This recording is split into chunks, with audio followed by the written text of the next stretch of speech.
first software challenge. Getting your slides to start. All right. As soon as that thing in the middle goes away. All right, great. So good morning, everyone. Thank you so much for the invitation to speak and the kind introduction. I'm very pleased to be here. This is my first trip to Delhi, so I came to make sure I got in yesterday, so I had a day to recover from the jet lag. And it's still not yet 10 o'clock at night in Austin, so I'm good for at least another 2 or 3 hours before I fall asleep during the afternoon session. So there's several things I'd like to talk about today as we think about what the software challenges are on the way to exascale. One of them is we've just been awarded a new machine. It's the title, Computing for the Endless Frontier. It's actually the Spanish word for frontier, because another machine got the name Frontier before I did on the top 500 list. But so we'll call our machine Frontera. But it's going to be one of the leadership machines in the early 2020s, and the thing we're going to have to program as we build software for the future. So I want to take you through the design of that machine and why we made some of the decisions we did, because although we'll talk largely about some of the hardware and file system things, I think you will find that they are driven by what we felt like users could handle in terms of software and the success we've had changing them. So I want to talk through that project. I'll tell you a little bit about what we do at TAC, and then how I think we see the workload sort of evolving and changing. And then we'll wrap up. I want to just say a few things about what I think our biggest challenges are in terms of getting to exascale software, and maybe we start the discussion of what we can do about them, and then I'll let all the other speakers all day answer those questions. So that's the advantage of going first. You can just raise the questions and not answer them. Amit, in his introduction, mentioned workforce development, and speaking of which, we never have enough good people to join us at TAC. Ritu is one of our staff at TAC, but we're always looking for more. But if you haven't heard about TAC before, the Texas Advanced Computing Center, we are a group of about, at this point, we have about 160 staff and students that work on the machine. We have about 12 megawatts of data center facilities, and I'll show you what those are filled with over time. We put out about 2 billion compute hours per year. We store, at this point, about 75 petabytes of data in 5 or 6 billion files for our users. So we're not at the exascale yet, but we're going to get there in data. It's growing at several petabytes per month. So, and we're just ingesting another 30 petabyte data set from someone. So I think we'll hit an exabyte at least in the next probably 3 years at the center in terms of the amount of data we have in-house. And we offer just a whole range of services, because HPC isn't just really one thing anymore, which is part of the challenge of building new ones. So that's TAC. If you find yourself in Texas, come visit us, or come to grad school and come join us in Austin for the students who are here. So nice town, it's warm. If you live here, you'll think it's fine. So as I mentioned, we've just been awarded this new project, Frontera, which is actually part of a big team. I'll go through the team later, but Dr. Panda, who will be speaking right after me, is one of the co-investigators on this project on the sort of advanced network computing side of this. But fundamentally, this project is to do 3 things. And one is to deploy a system next year that certainly by the November top 500 list, probably by the June top 500 list, you'll see, because it will be, I expect it to be a top 10 system, probably on the edge of the top 5, maybe 7th or 8th. Somewhere in there. But to be the system that is, for the National Science Foundation in the US, we believe it will be the largest system at any university in the world. Certainly it will be the largest one in the US, and it's to solve the very largest problems that scientists and engineers will face in sort of the 2019 to 2024 timeframe. And so we'll talk about the hardware for that system. And of course we'll have to support and operate it, including figuring out how we will evolve the software stack over those 5 years. And then the third part of the project that I think is equally interesting at this point, although much less well defined than the first part, is we need to plan a phase 2 system to cover the second half of the 2020s and what the largest challenges are in sort of 2025 to 2030. So we're starting to think about the science requirements and the software requirements around a system that would be 10x bigger than this one in that time frame. So we're sort of thinking about the architecture for these systems for the next decade and what they'll look like, and maybe a little longer. So let's talk about Frontera and then dive into some of the decisions. So The primary compute system will use fairly conventional processors, again, driven by software constraints. I expect that the peak performance, and those of you working in exascale software know that peak performance is as close to a meaningless number as we can possibly come up with today, because there is no theoretical way to achieve the theoretical peak of a modern processor. So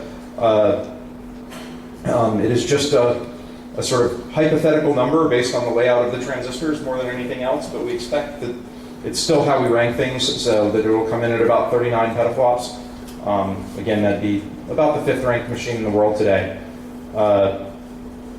So it'll be interconnected through Mellanox Interconnect, and Dr. Panda, DK, will talk in a great deal about some of the evolution of the software stack around low latency networks, but we'll have 200 gigabit per second links between all the switches, 100 gigabits to the nodes, and a fat tree topology, which has been our favorite one for building the many large systems that we've built over the years.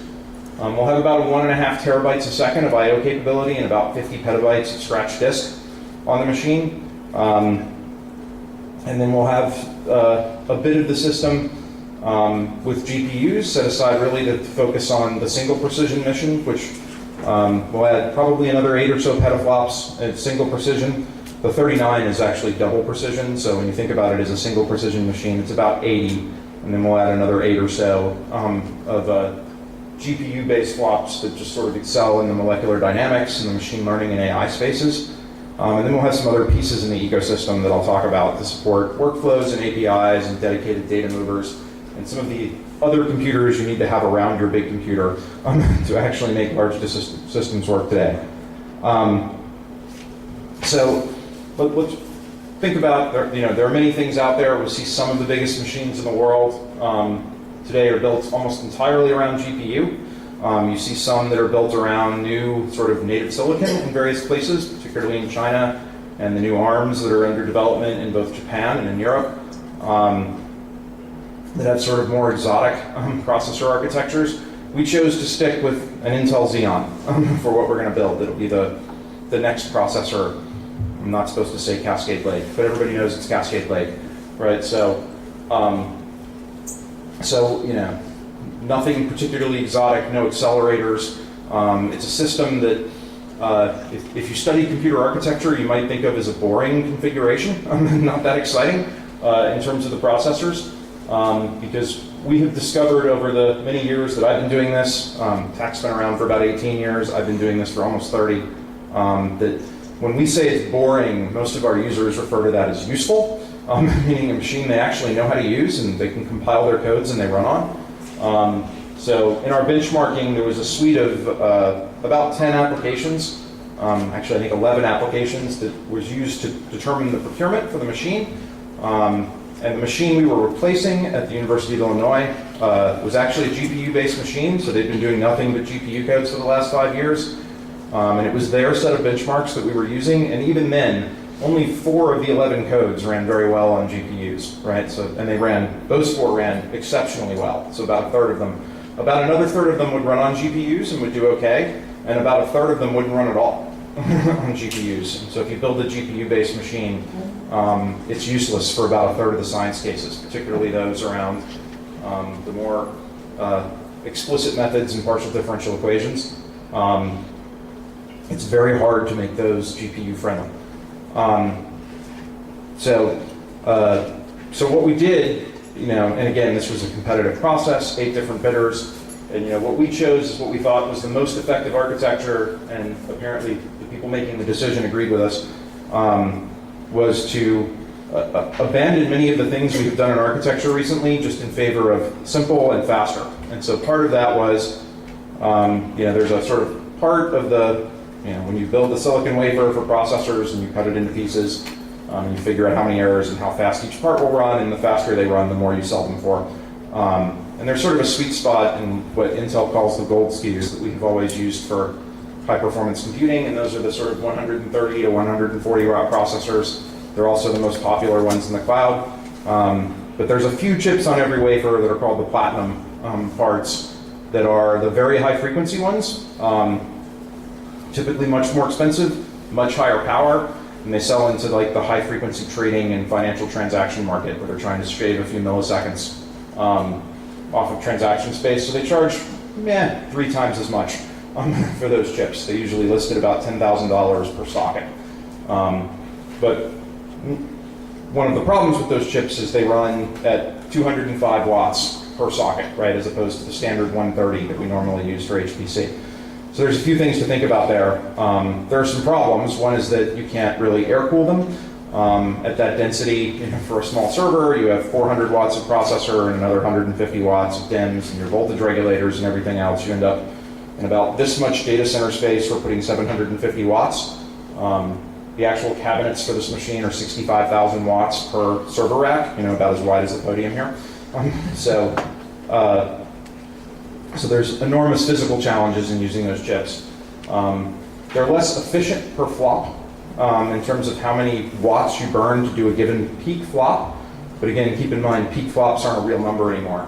But they're really easy for people to program for because higher clock rate means your code just goes faster, particularly if you balance it with memory bandwidth and things like that. So we'll have these very high-powered CPUs, but versus our current Skylake CPUs, we'll have probably almost 30% higher clock rate, a few more cores, about 20% more memory bandwidth to try and balance that out, which is as close to free performance as we can give the users because we see that the software that's going to run on a machine in 2019 and even that's going to run at the end of the life of the machine in 2024 is probably mostly already written, right? It doesn't move quickly and it's not going to change very fast. So we're sort of stuck into that. I mentioned they're not the most efficient. First of all, none of our users care if we're power efficient or not, right? They just want to run on the machine and get their answers as fast as they can. They think that power efficiency is our problem. But what we have measured and what we've discovered over time is that although these chips aren't as efficient as these massively multi-core chips, the Xeon Phis, these 64-core ARMs, the machines in the Tianhe machine in China that have hundreds of cores, they're much more efficient per peak flop. But in terms of people's ability to use them and to extract all that parallelism, they're not really more efficient in terms of delivered and effective flops. So we think even though these look less efficient, if you just do the math on the headline numbers, in terms of how much science you actually deliver out of the chip, we think they end up being more efficient in terms of what happens. The other thing where we've made some changes versus past systems is in how we design the file systems. And again, this is sort of driven by user requirements. So anybody who's ever used a big system, or certainly anybody who's ever tried to run a big system, knows that scalable file systems are always the weakest link. They're really hard to build. So hard to build, in fact, that the solution in the commercial cloud to having scalable file systems is just to not have one. Right? They put everything into an object store, expect you to check things out of the object store into local storage, and they don't even attempt to build a giant POSIX namespace.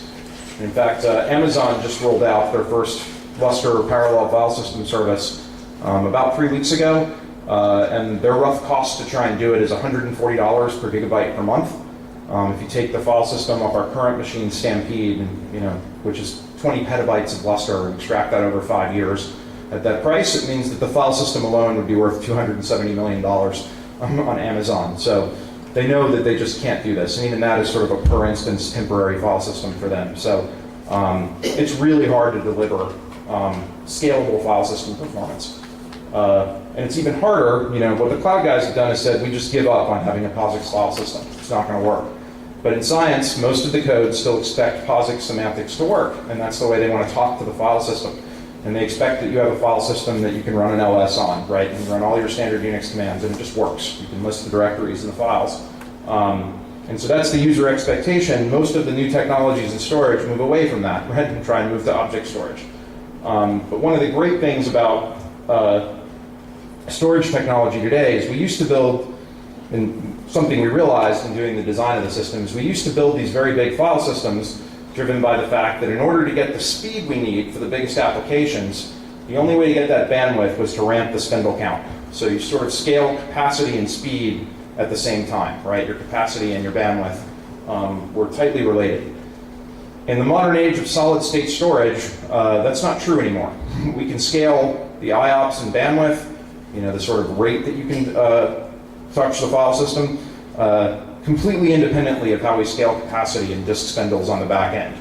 And so it occurred to us, although users want POSIX and they want these same semantics, it's never on a big system one user who is using both the high bandwidth and the full capacity, right? Because you have dozens or hundreds of projects on the machine that are sharing the capacity, right? So you have some users driven by capacity, some driven by small transactions, by the ability to do IOPS, and some driven by the actual bandwidth to the file system.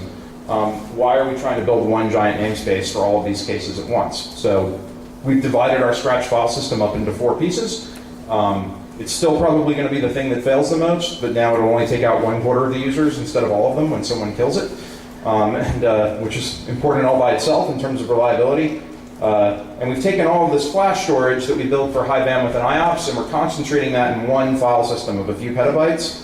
And rather than try and do something, you see these sort of hierarchical storage managers that try and integrate flash as a cache. You see burst buffers, which give you a non-POSIX semantic to try and write to the flash first and go to it. We're just going to build a regular POSIX file system out of that, and we'll only take users that really cause problems on the conventional disk file systems, and they'll be the only ones using flash. Again, isolating those problems away from the other users. So we expect higher reliability from the user perspective on the file systems, but everything will be POSIX, and nothing will, again, just like the processor, nothing will change from the software perspective for our users on the system. So just architecturally, the system will look something like this. We'll have the high-speed interconnect, we'll have the multiple storage systems, the multiple file systems, and then what I'm calling the access layer, we'll have our usual login nodes, we'll have some dedicated data mover nodes. We're going to have a lot of nodes just be dedicated to running VMs for services. More on that in a minute, because I think that's one of the big key software changes on how people consume these machines. And then we'll bridge to the outside network for things like commercial cloud storage and the other parts of the ecosystem that we'll use. So let me come back to some of those concepts before I run out of time. So I did mention it will be sort of a resource hog at peak. So this machine will use about 6 million watts when running LinPack. I think it will use substantially less under normal operations. LinPack is an extreme case where every transistor is on at the same time. Probably 4.5 megawatts on a daily basis. But nonetheless, we still have to plumb and power it for 6 megawatts. So it is a massive, that will cover a small-sized town. I know I don't have a good local analogy. The island of American Samoa only has about 10 megawatts of power, and so does our data center. So, and this will use about 60% of our data center power.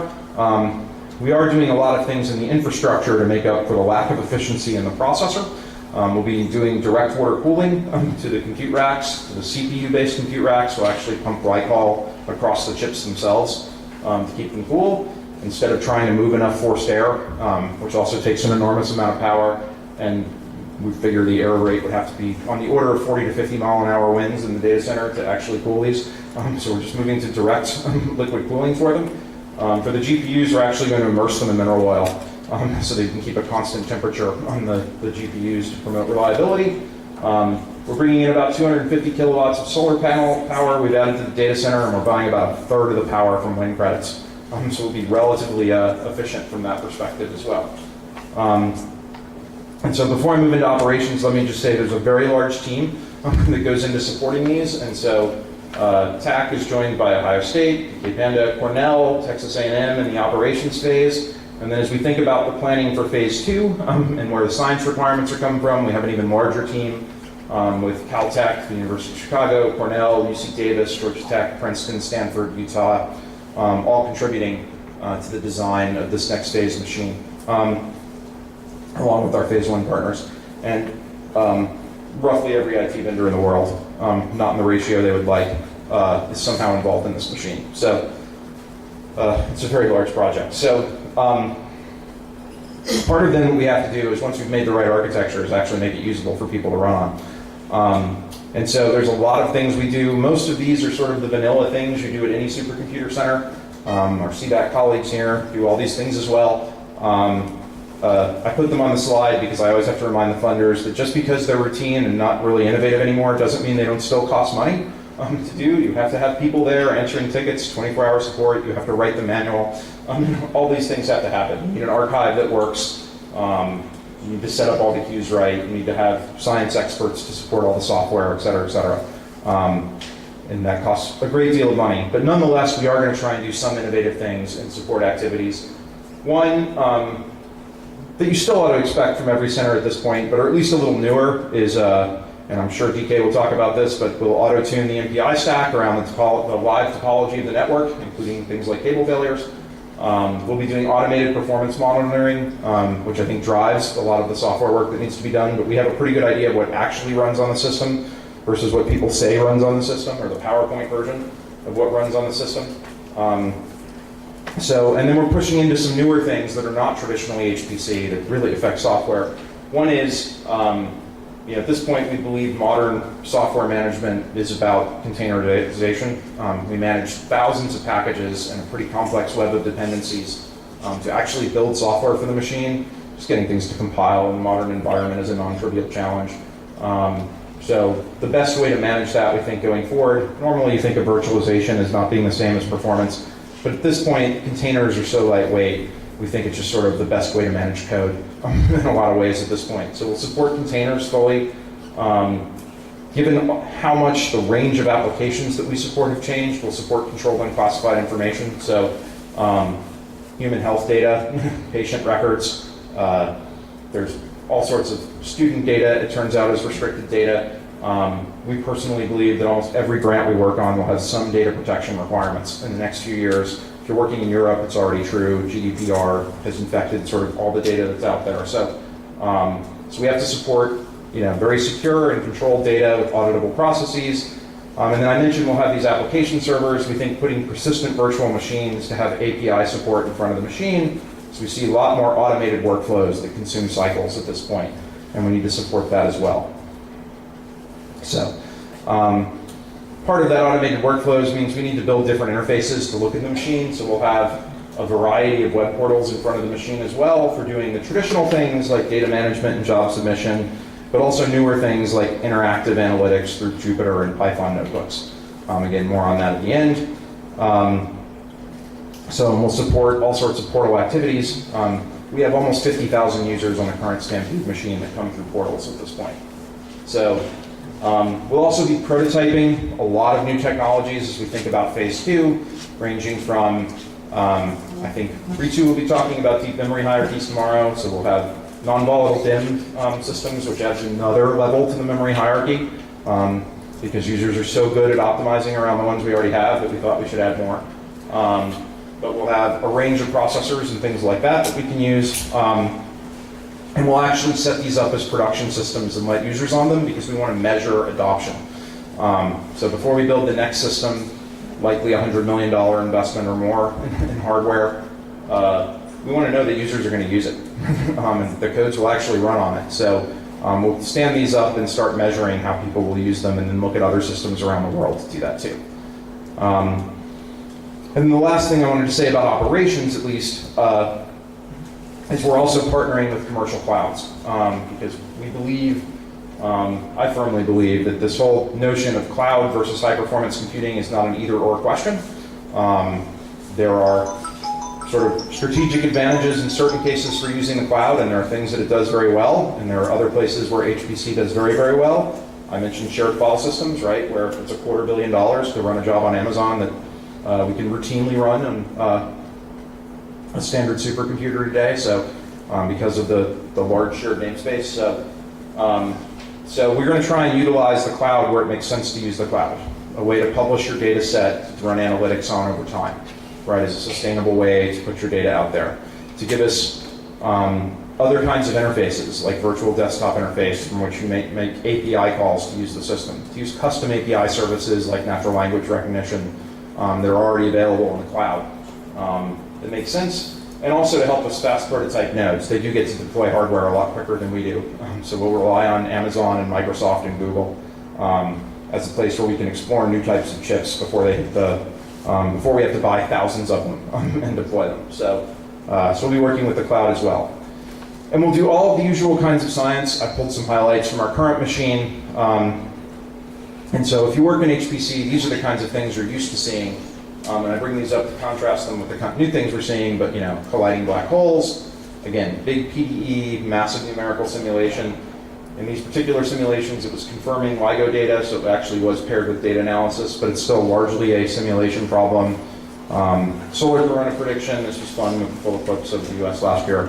Optimal placement for wind farms, massive computational fluid dynamics type problem, various and other sundry things in this. And these are sort of our traditional problems, so the big numerical simulations. And they're still a massive user of cycles, they're still a big driver of what we do, but we sort of know how they're going to parallelize and how these codes work. Yet, we see lots of new jobs on the machine as well, and new kinds of uses that aren't just, my first cluster, by the way, 1993, 486, 100 megahertz until they melted off the sockets and put in the first generation Pentiums to replace them. Gigaflop for $50,000, now we do 40 petaflops. So we've come a long way in terms of performance, but we also have come a long way in terms of the kinds of things that we have to support, right?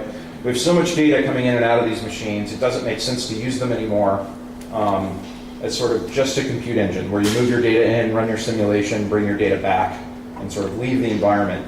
I mentioned we have 75 petabytes of data. Best guess as to how long it would take to move 75, we have 100 gigabit network links into the data center. If people wanted to actually move that out, this is my real funding sustainability plan, it would take about 4 years just to copy that data off our archive if you got near wire speed out of the network, right? So if they defund us in 4 years, I get to tear away, destroy everybody's data. So we're protected. But that's what I meant by protected data. No, just kidding. But nonetheless, this means that we have more of the life cycle of what goes on in science has to happen around the big machines, right? This is also the cloud model, right? So, we used to just worry about simulation speed. Now we worry about the long-term data life cycle. We worry about reproducibility of experiments, of data. We worry about sharing and collaboration. We worry about automated event-driven processing. So at this point at TAC, we actually invest, in terms of the people, way more in software than we do in people to actually run the machines, right? Whether it's building web interfaces, building automated APIs, or dealing with these other challenges. We just have all sorts of new things that we want to do. And we're moving away from batch, too. There's still a ton of batch, right? But we have a lot of single node jobs, right? LIGO, huge computational challenge. The Laser Interferometer Gravitational Wave Observatory that detected gravitational waves. They got a Nobel Prize, but they're doing throughput computing, right? Hundreds of millions of compute hours, but every job runs on a single processor. It's trivially parallel. But we need to support those kinds of workloads too. And then finally, there's just the move from simulation to data, right? Where we have good numerical models, we use simulation. For everything where we don't have good numerical models, like how people decide what they're going to buy, we use machine learning to build statistical models around data, right? So that's also made its way into the workload.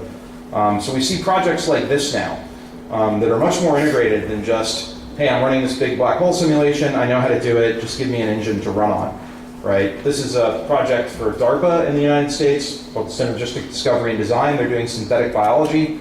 They have 5 or 6 different instruments, genome sequencers, mass spectrometers, flow cytometers, that are generating many terabytes of data every day. They're bringing this data into a corpus at TAC, and then they have another set of scientists who come in trying to build models for synthetic biology, largely building statistical models, querying this data, right? So they have a bunch of data, they need a place to put it, they need a way to share it, and they need to be able to run scalable analysis on it. So we have automated processing to ingest the data and put it in the corpus, and then interactive processing to drive the machine learning on the back end. And we build the software to put it all together. And so many of our projects look like that now, whether it's disaster recovery. When we have a hurricane, we do traditional modeling things like storm surge modeling and flood modeling and river modeling.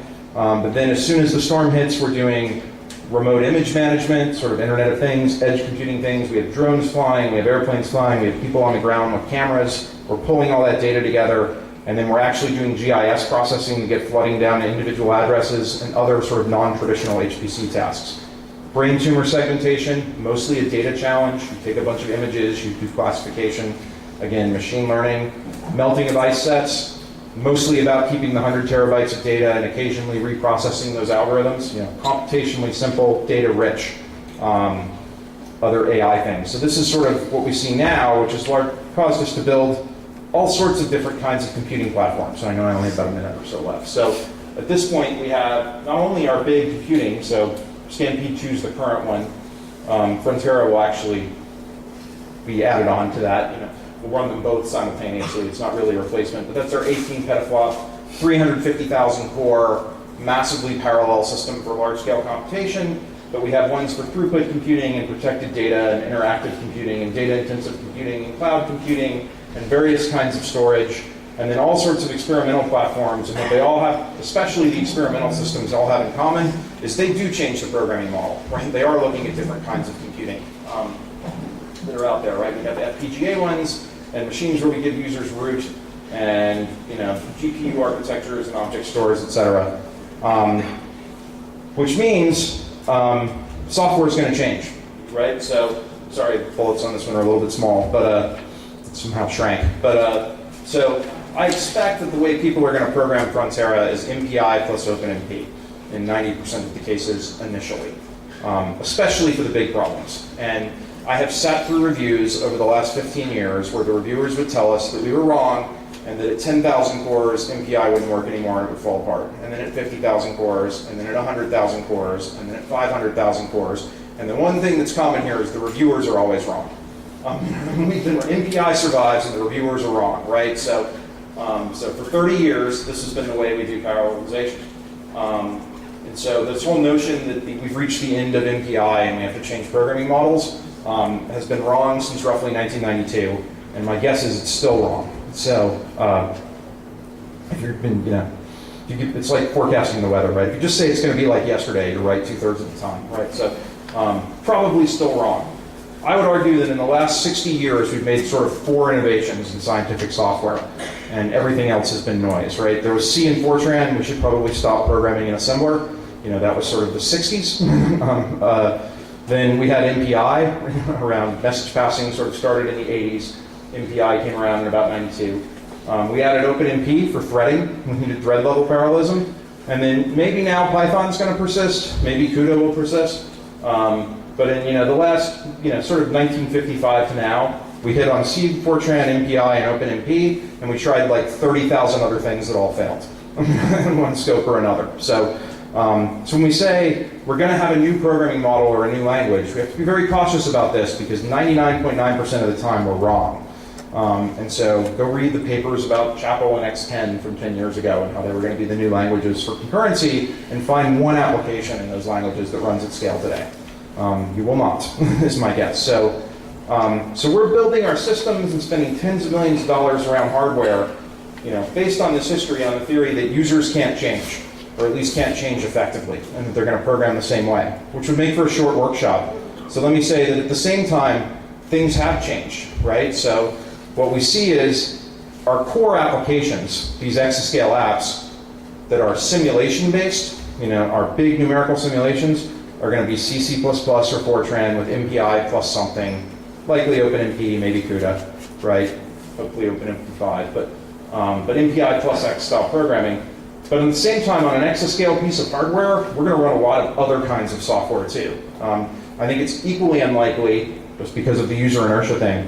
You know, we're not going to move the CFD apps out of MPI and OpenMP. We're probably not going to move the machine learning frameworks into C plus MPI and OpenMP. They're just coming from a different world. So the data frameworks where we'll be processing zettabytes of data won't change. The DL, machine learning, AI frameworks probably won't change.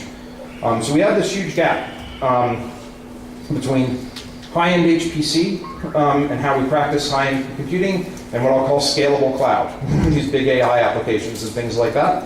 And I think the question we have is how are we going to bridge these two different worlds? And hopefully we'll hear some answers to that. But you know, you can argue that it's just training and education, but I think it's more than that, right? You can say that it's advocacy and argument, right? We have to go in and dig up data, and I think this will be useful, and actually prove that one side works better than the other. Or are we just going to support both these things, which I think is inevitable, that we will. But the problem is we have a broader and frailer software ecosystem as we get from 2,000 packages to 5,000 packages that we have to support. The kinds of bugs we see today are almost always in the interaction of components that are incredibly hard to find, and less likely that one person knows the answer to, any one person knows the answer to.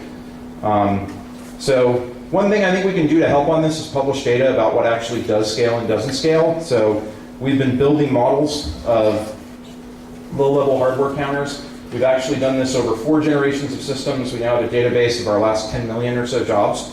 And we just sample them every few minutes. It's so lightweight that the users don't know we do it.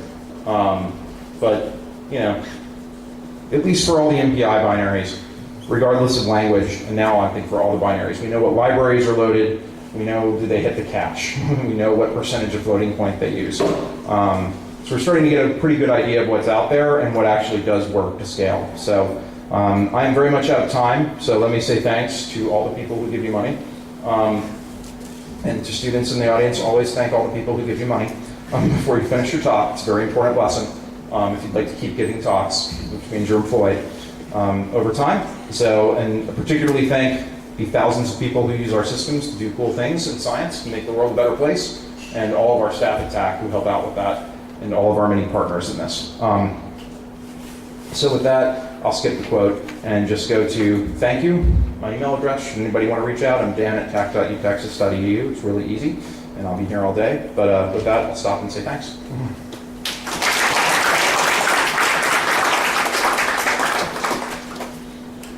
Good questions. We want to take questions? I know we're running.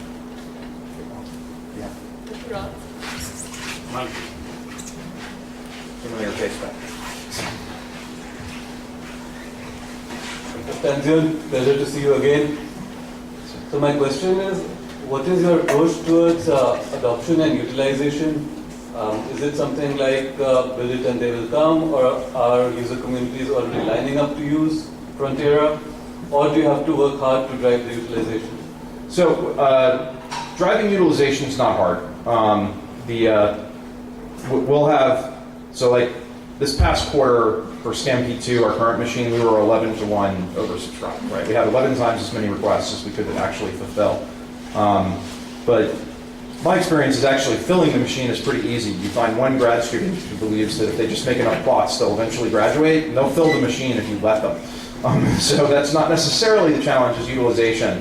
I think, you know, we have so many big simulation users, we have the existing community on Blue Orders, that we'll have people beating down our door to use the machine. But there's still 2 problems with that. One is, just because they're utilizing the machine doesn't mean they're utilizing it effectively, right? And we can probably get an order of magnitude more science out of the machine if we could make their codes better. So we're going to be pretty proactive in engaging the users who do get time on the machine and how we can improve their efficiency. That's what our HPC group does. And the second thing is, just because we have enough users to fill the machine doesn't mean that we're covering the biggest and most important science challenges in the world. And we still see a lot of the big instruments, for instance, going off and trying to build their own systems.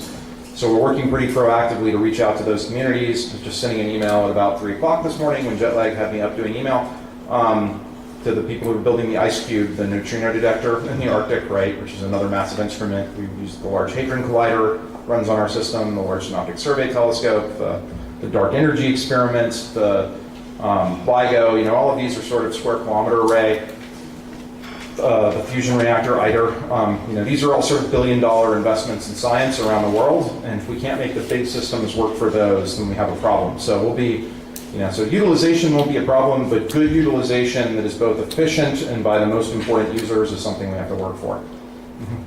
I had one more. So how do you partner with other institutions? Like we have a lot of CDAC representatives here. So is it that there are a lot of research activities going on in parallel in both institutions, which are somewhat redundant or like similar, or do you have some kind of areas demarcated that we will do research in one area, you will do in the other, and then you will collaborate? So there are some research problems, but we just basically have, you know, I think our 2 biggest problems is, one, we just don't have enough capacity globally to address all the science.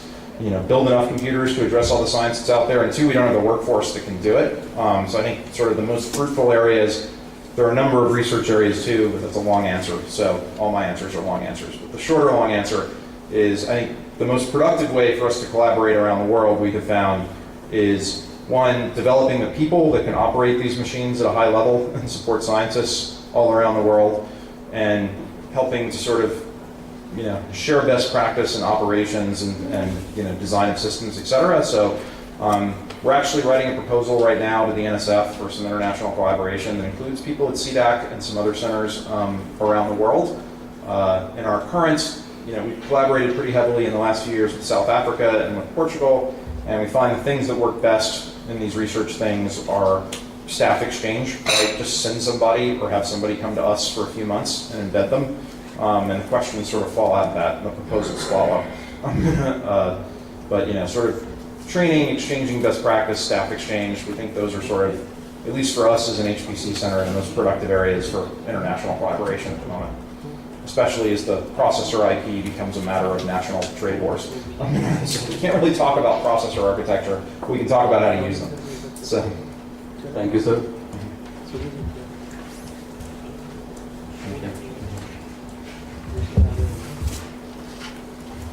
A more selfish question: how to get access to these kind of systems when you are not part of the US? yes, so find a partner in the US to work with. Certainly in the early operations days, we have some discretionary time, and we make, particularly for benchmarking by other centers and researchers around the world, we make them available. But technically, they're funded by the U.S. government for U.S. researchers, so that is a bit of a barrier. But frankly, most of the research projects are international. So really, the rule is that the principal investigator on the request for allocation needs to be in the U.S., but they can have as many foreign partners as they want. So find a friendly face here who works in the U.S. and jump on their allocation, because we have accounts from all over the world. So I think we're missing half a dozen countries, but that's about it. So, and you're more than welcome. I'm from SCEC. Two things which I would like to share. One is, last 5 years we are talking about this hexaflop. It may take another 3-4 years. Mm-hmm. And if you see other side, Jack Dongara, who made 30-40 years efforts to make the benchmarks for the systems. Right. Then back, yeah. Mm-hmm. When I see another next 10 years future, quantum computing is also going to come. Is there any efforts? Distinctly possible, not assured. Is there any efforts where new set of benchmarks can be really proposed? Yeah, so there are a few efforts. There's nothing that has the momentum of the top 500, right? And I think you really need Jack to buy in to have a successful benchmark at this point. And Jack is looking for better and more meaningful benchmarks, right? He's tried to move to HPCG. Given the constraints of current architectures, the HPCG is just essentially stream time. Whatever you get on the stream benchmark times a constant will give you your HPCG performance, because no machine has enough memory bandwidth to look at anything else when it comes to the conjugate gradient benchmarks. But just what HPCG is, by the way. But I think machine learning is a ripe area for benchmarking. LinPack was based on, we solve big numerical systems, and that's our primary measure. It's probably not a good measure for a lot of the workload at this point. It's just the way we rank things, and that's mattered a lot to the industry and sort of forcing governments to grow this stuff. So it's been enormously valuable over that last 30 years. But one of the great successes Jack has really had outside of the benchmark is, at least in linear algebra, we know the core primitives, right? And we can build an optimized library to do the linear algebra work. We don't have any analogy for that in like genomics, right? Or cancer therapeutics. We don't, and even in deep learning, right? We think tensors might be it at the moment, but we're not really sure if that's really going to be the right algorithm moving forward. But if we can, benchmarks are a side effect of this, but if we can figure out the primitives that matter for applications, then we can sort of contain the software challenge into building libraries that make those work, and people can just link to the library and get good performance. But I think, yes, the NSF has recently made some awards around new benchmarking in the US. I'm not sure of any other international efforts, but we certainly need new benchmarks that are more representative of how we're going to use the machines in the future. Quantum is going to be a totally different ballgame. I just interrupt. Yeah. At SCEC, we discussed if Jack Dingara team spent 30-40 years to develop benchmarks for HPC systems, which is popular in the world now, why not people can work together to define new benchmarks for the quantum computing? Yes. Which may come in 10 to 20 years now. Yes. That's where if TAC initiates such kind of new projects, A lot of mathematicians all over the world, including SCEC, will come forward to develop such kind of yardstick for measuring the performance of apps on the quantum computing. So what we would like to know, whether TAC has any initiatives in the quantum computing side. That's what. We are doing some work in quantum. It's a pretty small group at the moment because it is a long-range technology, but we're going to have to build out the entire ecosystem around algorithms and things like that. So certainly we're interested in that area and interested in collaborating around that area. There was actually just yesterday, I think, or maybe last week, the news came out yesterday, that there was in the US, a National Academy study came out on sort of the feasibility of quantum computers in the near term, and one of the recommendations that I think is key is coming up with a standard way to talk about the things in quantum, because the 5 different approaches to building machines right now are so different that we can't even do a real comparison between them, right? I mean, what does error rates actually mean in a qubit? So that we need to just standardize the way we talk about and measure, sort of our quantum success, so we can have any idea if there's a marketplace there, and we can compare, the IBM approach to the Raytheon approach or the Google approach. So in quantum, certainly an area we have a lot of interest in. I only have like 2 quantum experts on the team at this point, but I had none 3 years ago, so we're making progress. So. We're taking the last question at this time. Yes, I just only have a simple question. So for Frontera, why was it decided to go with Intel Xeon instead of AMD EPIC platform? Couple of things, actually. One is the really good AMD chip is Rome, and that one's not in the market yet, and Cascade Lake starts rolling off the line next week. That might have been non-disclosure. But timing was a big factor, right? We don't think Naples just had performance. There's always a lot of practical concerns in the design away from theory, and I like the EPIC architecture a lot, frankly. They've done a lot of really good things in it. But one, Rome is going to be too late. The other one is, to get more memory bandwidth, they have more memory channels. To get more memory channels, you have to actually buy more TIMs. So you have to put about another $700 of memory into each node. Mind you, we're putting in 8,000 plus nodes, to actually populate the memory channels on the AMD one. So you start from a baseline of non-processor stuff costs $700 more, because you have 4 more DIMMs to buy in an AMD node. And which means they either have to discount or have a performance advantage of at least $700. Neither of those things were true. We would have lost 1,000 nodes, right? So it's about 8,000 times 700, right? $5.6 million off the machine and RAM. Yeah, just for that reason, the math didn't work for us. So more financial and practical than technical. All right, well, thanks very much.